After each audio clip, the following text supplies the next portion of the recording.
दोस्तों नमस्कार। आप देख रहे हैं सत्य तक प्रमोद झा के साथ। दोस्तों, आज की हमारी ये कहानी भेजने वाले हैं मेरे दोस्त अशोक। दोस्तों, मेरा नाम अशोक है और यह बात आज से ठीक 4 साल पहले की है, जब मैं पढ़ाई के साथ साथ कैटरिंग का काम किया करता था। हम 4 दोस्त थे और हम चारों एक ही जगह यानी समस्तीपुर में रहा करते थे। हम एक साथ पटना में पढ़ाई करने के लिए आए थे। चूंकि हमारे घर की माली हालत ज़्यादा ठीक नहीं थी, जिस वजह से हम कोशिश किया करते थे कि हमें पढ़ाई के साथ साथ कोई काम मिल जाए ताकि 2 पैसे हमें मिल सकें। तभी मेरे एक दोस्त, जो पहले से ही कुछ काम धंधा करके पैसे कमा लिया करता था, उसने एक आइडिया बताया, भाई क्यों ना हम लोग कैटरिंग का काम करें। इसमें हमें ज़्यादा कुछ करना भी नहीं पड़ेगा। शादी विवाह में लोगों को खाना परोसने का काम है और हमें जब भी कोई काम मिलेगा तो उस रात को खाने की परेशानी तो हमारी दूर होगी, साथ ही हम सुबह का नाश्ता भी लेकर के आ सकते हैं। अब चूंकि हम चारों दोस्त एक ही रूम में रहा करते थे, तो ये आइडिया हम चारों को ही खूब पसंद आया। इससे हमें कुछ पैसे तो मिलेंगे ही, साथ ही साथ कुछ हद तक खाने का पैसा भी हमारा बचेगा। हम चारों दोस्तों ने डिसाइड कर लिया कि अब हम पटना में रहकर पढ़ाई के साथ साथ कैटरिंग का काम भी करेंगे। मुझे आज भी याद है कि पटना में जहां हम रह रहे थे, उसके आसपास की जगह में हमें यह काम करना होता था। उसके बदले में हमें 3,000 रुपये मिल जाया करते थे। हम काम को लेकर बहुत खुश थे। हालांकि इससे पहले भी हम लोग कई पार्टियों में बिन बुलाए घुस जाते थे और मेहमान बनकर खूब खाने का मजा लेते थे। पर अब बात कुछ और थी। अब हमें खाने के साथ साथ कुछ पैसे भी मिल रहे थे। अब हम लोग आसपास के अलावा थोड़ी दूर दूर तक भी जाने लगे। दरअसल डर वाली कोई बात नहीं थी, क्योंकि हम चारों दोस्त एक साथ ही आते जाते थे। और फिर कहा जाता है कि बड़े शहरों में कभी रात नहीं होती, यहाँ हर वक्त गाड़ियों का मिलना तय होता है। एक दिन हम लोगों को 13 किलोमीटर दूर से काम का ऑफर आया। वहाँ शादी थी। इस बात से हम लोग बहुत खुश थे और हम लोगों ने वहाँ जाने के लिए हाँ कर दी। दोस्तों, मुझे आज भी याद है, वो शुक्रवार का दिन था। हम चारों लोग तैयार थे।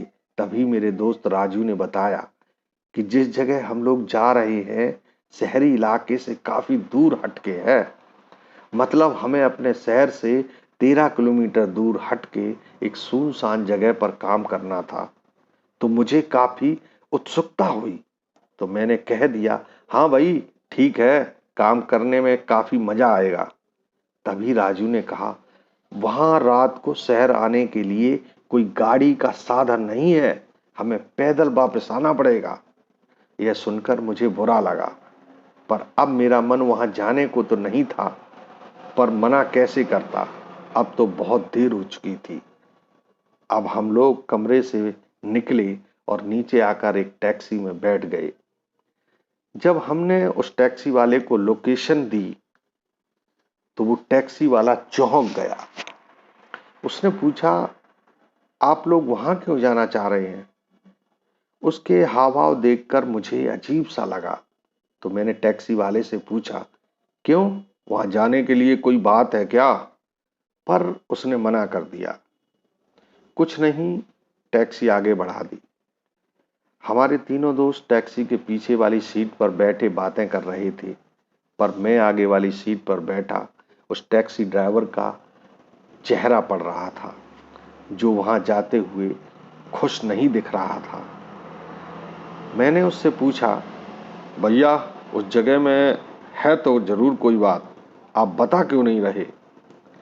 पहले तो उस टैक्सी ड्राइवर ने काफी असमंजस में रहा कि मुझे वह बात बतानी चाहिए या नहीं, पर बाद में वह बताने लगा। उसने कहा कि जिस जगह की आपने हमें लोकेशन दी है, वह एक वक्त में आदिमों का बसेरा माना जाता था और वहां एक कब्रिस्तान भी था। बाद में कुछ लोगों ने उसे बंद करवा दिया और वहां रहने लगे। आज भी वहां कोई रात को निकलता है तो उसकी लाश इधर उधर कहीं जमीन में गड़ी मिलती है। इस वजह से वहां रात को कोई नहीं निकलता है। अब उस टैक्सी वाले की बातों को सुनकर मैंने देखा कि पीछे बैठे मेरे दोस्त काफी डर गए थे। उनके चेहरों पर डर साफ झलक रहा था। पर अब मैं करता भी क्या, पानी सर से ऊपर निकल चुका था। हम चाहकर भी इस काम को नहीं टाल सकते थे। मैंने फोन में देखा तो शाम के 7 बज चुके थे। इससे पहले कि मैं कुछ और सोच पाता, अचानक से टैक्सी ड्राइवर ने ब्रेक लगा दिए। मैंने देखा कि टैक्सी लोकेशन पर पहुंच चुकी थी। हम सभी पहले ही लेट हो चुके थे तो उतरते ही मैरिज हॉल की तरफ कदम बढ़ा दिए। तभी पीछे से टैक्सी ड्राइवर ने मुझे आवाज दी, सुनो। तो मैं उसके पास गया और पूछा, हाँ बताओ। तो उस टैक्सी ड्राइवर ने मुझसे कहा कि आप लोग यदि रात हो जाए तो आप लोग यहीं रुक जाना, रात को वापस मत आना। इतने में पीछे से मेरे दोस्त ने मुझे आवाज लगाई तो मैं वापस मैरिज हॉल की तरफ चल दिया। वहां पहुंचकर हम चारों दोस्त अपने काम में जुट गए। उस रात भी हम लोगों ने बहुत स्वादिष्ट खाना खाया और हम सब वो बातें भूल चुके थे जो ड्राइवर ने हमें बताई थी। और फिर काम करते करते कब रात का 1 बज गया यह पता ही नहीं चला। आखिर काम खत्म हुआ। हम लोगों ने अपने पैसे लिए और वापस अपने कमरे की तरफ चलने लगे। मैरिज हॉल से निकलते ही अचानक मेरे दोस्त राजू के मन में एक बात आई। उसने कहा, यार क्या यह जगह वास्तव में भूतिया है जैसा कि वो ड्राइवर बता रहा था। तभी तीसरे दोस्त आकाश ने कहा, नहीं यार, ड्राइवर हमें डरा रहा था। सोचो ऐसी कोई बात होती तो यहाँ मैरिज हॉल में इतने लोग आते क्या। तीनों दोस्तों को लगा कि वो ड्राइवर झूठ बोल रहा था और हम लोग अब घर के लिए वहां से निकल पड़े। पर मेरा मन यह मानने को तैयार नहीं हो रहा था कि वो टैक्सी ड्राइवर झूठ बोल रहा था। वैसे मुझे उस मैरिज हॉल में रुकना कतई अच्छा नहीं लग रहा था। ऊपर से यदि दोस्तों से कहता भी तो वो रुकने को तैयार नहीं होते। ऐसे में हम लोगों ने निकलना ही मुनासिब समझा। शुरुआत में तो हम लोगों को डर भय कुछ नहीं लगा, पर धीरे धीरे हम लोग जितना आगे बढ़ते रास्ता उतना ही सुनसान व भयानक सा होता जा रहा था। रास्ते के दोनों तरफ खड्डे, पेड़ों की झाड़ियों को देखकर ऐसा लग रहा था मानो हम लोग किसी भयानक जंगल में आ गए हो। दूर दूर तक वहां कोई रोशनी नजर नहीं आ रही थी। पेड़ों के सूखे पत्तों में हवा के टकराने की जो आवाजें हो रही थीं, उनको सुनकर हम चारों को ही डर महसूस हो रहा था। हमारा ध्यान डर की तरफ न जाए इसलिए हम एक दूसरे से बातें करते हुए आगे बढ़ रहे थे। तभी अचानक राजू के चिल्लाने की आवाज आई। उसकी आवाज सुनकर मैंने उसकी तरफ देखा और पूछा, क्यों भाई, क्या हुआ। तभी वह जोर जोर से हंसने लगा और बोला, यार मैं तो मजाक कर रहा था। पर उसकी इस मजाक से हम सभी की जान सी अटक गई थी। तभी राजू ने कहा, रुको मैं जरा हल्का हो लेता हूं। उसकी बात सुनकर हम लोग वहीं रुक गए। राजू झाड़ियों में चला गया और हम सब किनारे पर खड़े होकर राजू का इंतजार करने लगे। तभी राजू जोर से चिल्लाते हुए झाड़ियों से बाहर निकलकर हम लोगों की तरफ भागता हुआ आया। हम लोग समझ गए राजू फिर से मजाक कर रहा है। राजू ने पास आकर कहा, भाई वहां झाड़ियों के पीछे कोई है।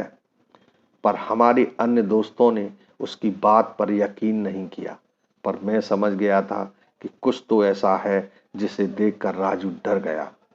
मैंने सभी को शांत किया और रास्ते पर आगे बढ़ गए। हम सभी डरे हुए थे। जितनी तेज चल सकते थे हम लोग चले जा रहे थे। तभी मैंने देखा कि हमारे एक साथी साथ में नहीं है। हम लोगों ने उसे कई आवाजें लगाई पर उसने कोई जवाब नहीं दिया।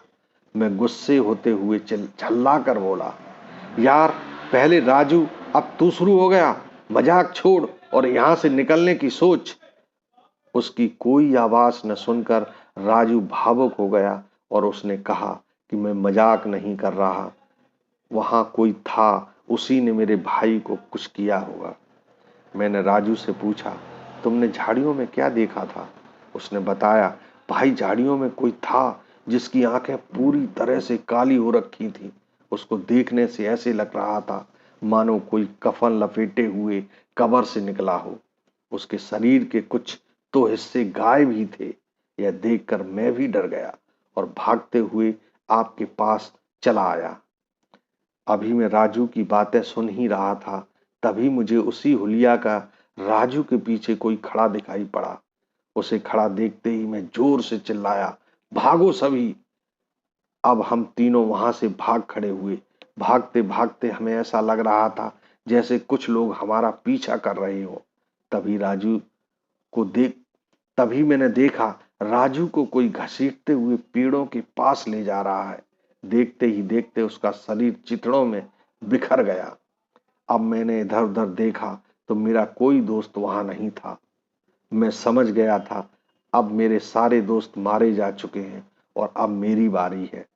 इससे पहले कि मैं वहां से भाग पाता, कोई शक्ति मुझे आगे बढ़ने से रोक रही थी। मैं पूरी ताकत से आगे बढ़ रहा था पर हिल नहीं पा रहा था। तभी मैंने बजरंगबली का लॉकेट जो मेरे गले में था उसे हाथों में पकड़ा और हनुमान चालीसा पढ़ते हुए भागने लगा। तभी मुझे सामने एक रोशनी नजर आई। मुझे लगा शायद शहर पहुंच चुके हैं। वहां रोशनी के पास पहुंचकर मैंने देखा वह किसी का घर था। मैंने उसका दरवाजा जोर जोर से पीटा। दरवाजा खुला तो मैंने उन्हें सारी बात बताई। उसके बाद उन्होंने सुबह तक मुझे रोक कर इंतजार किया। सुबह उस घर के लोग अन्य लोगों के साथ हमारी बताई हुई जगह पर गए तो देखा कि हमारे तीनों दोस्तों की लाश बुरी हालत में पड़ी है। इसके बाद मैं अपने घर चला आया। मैं आज भी उस खौफनाक रात को याद करता हूं तो रूह कांप उठती है। दोस्तों, हमारे जीवन में कभी कभी ऐसी अनहोनी बातें हो जाती हैं जिनका जवाब किसी के पास नहीं होता। तो दोस्तों, आज की कहानी में बस इतना ही। कहानी पसंद आई हो तो लाइक शेयर जरूर करें। जय हिंद।